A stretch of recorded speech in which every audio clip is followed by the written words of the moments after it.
Assalamualaikum warahmatullahi wabarakatuh. Hello everyone, good morning. First, introduce myself. My name is Duratul Musharrafah. Today we will learn material about the job or work. Here I have two subtopic.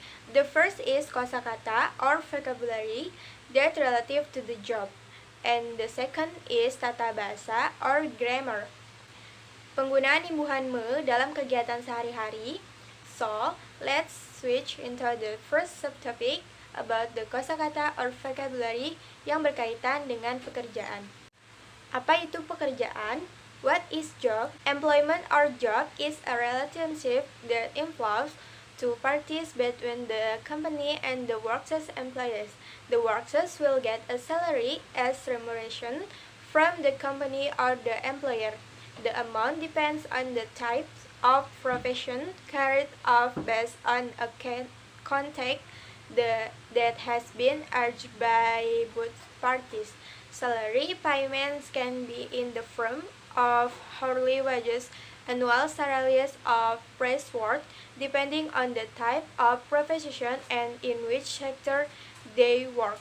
Macam-macam pekerjaan yang ada di Indonesia. All types work in Indonesia. Here I have two slides which consist of 10 pictures which relate to the job yang umumnya pekerjaan-pekerjaan ini terdapat di Indonesia. The first picture is teacher. In Indonesia is guru. You can repeat after me. Guru.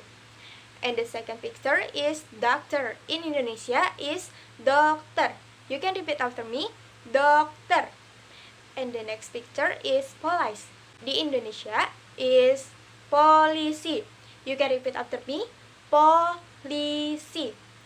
And the next picture is singer. In Indonesia is penyanyi. You can repeat after me. Penyanyi.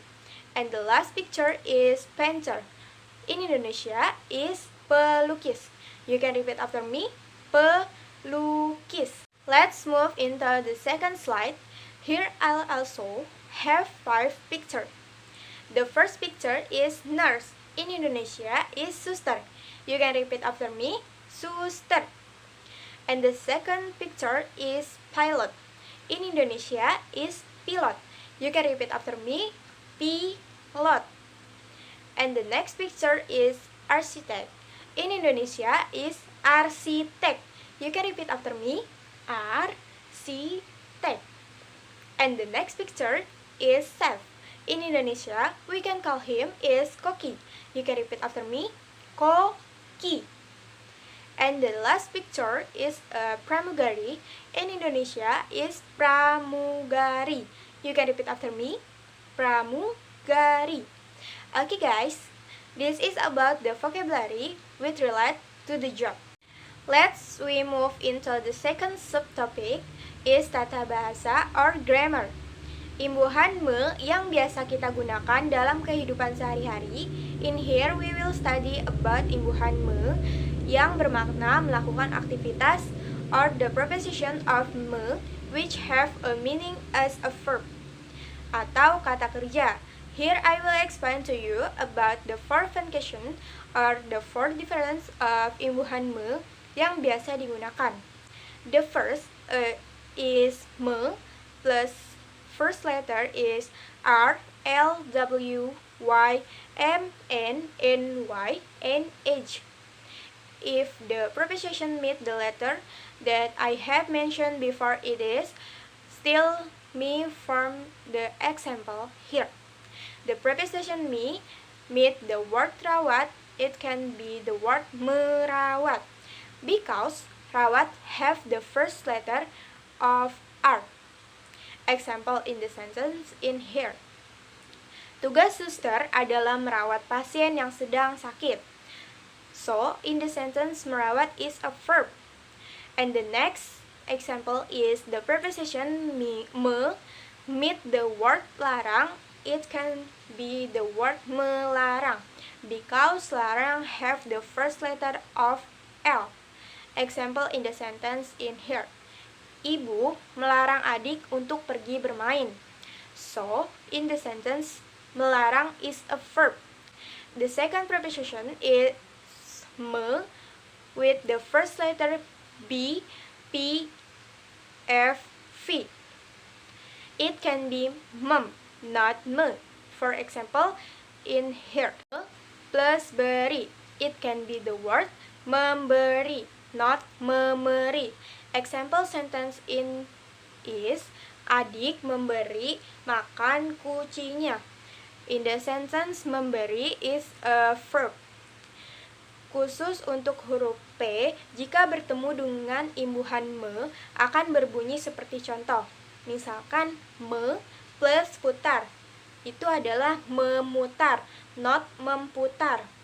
Especially for the letter P, if they meet the suffix me, it will be an example, me plus putar. This is memutar, not memputar.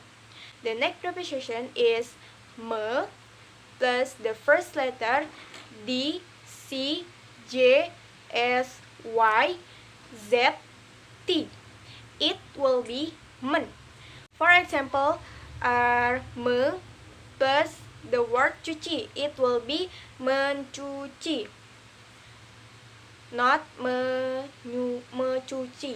Example in the sentence is, Ana sedang mencuci piring. So, sentence mencuci is a verb. Khusus untuk huruf T, jika bertemu dengan imbuhan me, akan berbunyi seperti contoh berikut. Me plus tolak, menolak, bukan mentolak. Especially for the letter T, if they meet the suffix me, it will be an example, me plus tolak. This is menolak, not mentolak. And the last, the preposition thus the first letter S is, it will be men. As you can see on this slide, men, not me. For example is me plus the word sewa. It will be menyewa, not mensewa. Example sentence is, keluarga Sinta menyewa ruko untuk menjual pakaian. In the sentence, menyewa is a verb. Khusus untuk huruf S, jika bertemu dengan imbuhan me, akan berbunyi seperti contoh berikut ini. Misalkan, me plus sikat akan menjadi menyikat, not mensikat. Especially for the letter S, if they meet the suffix me, it will be an example, me plus sikat, it will be menyikat, not mensikat. So, are you understand about the material today, guys? Okay guys, this is about the material today. Thank you for your attention. Wassalamualaikum warahmatullahi wabarakatuh.